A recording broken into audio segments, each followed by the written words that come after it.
અમદાવાદ બોપલ આંબલીમાં આવેલી 400 કરોડની જમીન પચાવી પાડવાના ષડયંત્ર મામલે મહેસાણા પોલીસમાં અપાઈ અરજી. સરખેજના તત્કાલીન પીઆઈ સહિત સાગરીતોએ ખેલ રચી જમીન પચાવી પાડી હોવાની અરજી. મહેસાણાના જીગર પટેલ નામના વ્યક્તિએ મહેસાણા શહેર બી ડિવિઝન પોલીસ સ્ટેશનમાં આપી અરજી. જીગર પટેલના પિતાની માલિકીની જમીન ભાગીદાર અને અન્ય શખ્સે ભેગા મળી પચાવી પાડી. ધાકધમકી આપી જમીનના દસ્તાવેજ રદ કરવા દબાણ કરાયું. જીગર પટેલને મહેસાણાથી ઉઠાવી જઈ તેમની માતા અને બહેનને બોલાવી વેચાણ દસ્તાવેજ રદ કરાવી દીધો. જીગર પટેલના પિતાનું કોરોના કાળમાં થયું હતું અવસાન. પિતાના અવસાન બાદ તેમના ભાગીદાર ભીખાભાઈ સરતાનભાઈ દેસાઈ અને અન્ય શખ્સે ભેગા મળી જમીન પચાવી પાડવા ષડયંત્ર રચ્યું હોવાની અરજી.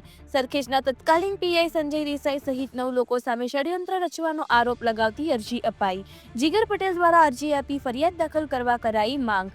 400 કરોડ રૂપિયાની જમીન પચાવી પાડવાનો અરજીમાં ઉલ્લેખ. મિતેશ સુતાર સાથે લાઈવ ઇન્ડિયા 24 ન્યૂઝ.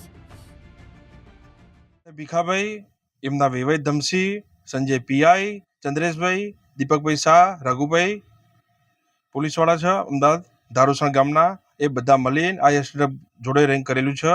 મારા પપ્પા ઓફ થઈ ગયા 2020માં કોરોનામાં. મારા પપ્પાના ભાગીદાર હતા દેસાઈ ભીખાભાઈ સરદાભાઈ ગામ છેડાવી, એમને જોડે રહીને આ બધું કરેલું છે અને ધાક ધમકી આપીને દસ્તાવેજ કરેલી દેલો છે મારો. અને તાત્કાલિક મારા એફઆઈઆર ફાટા એની કરવાની છે પ્રોસેસ. આંબલી ગામની જગ્યા હતી અને જોડે રહીને અમને ફાયર રહીને કર્યું હતું. પ્રજાપતિઓની નામે જગ્યા હતી. મારા પપ્પાએ દસ્તાવેજ કરાયેલો અને આ જોડે રહીને ભીખાભાઈ દેસાઈ, ચંદ્રેશભાઈ, દીપકભાઈ શાહ, ધમસી દેસાઈ એમનો વેવાઈ છે ભીખાભાઈ દેસાઈનો, સંજય પીઆઈ અને અહીંયા પોલીસવાળા આ બધા. અમારી માગણી છે તાત્કાલિક એફઆઈઆર થાય અને ધરપકડ કરે અને મને નિકાલ મળે. આપણે હાલ શું કાર્યવાહી કરી છે? હાલ બી ડિવિઝન પોલીસમાં અરજી આપેલી છે.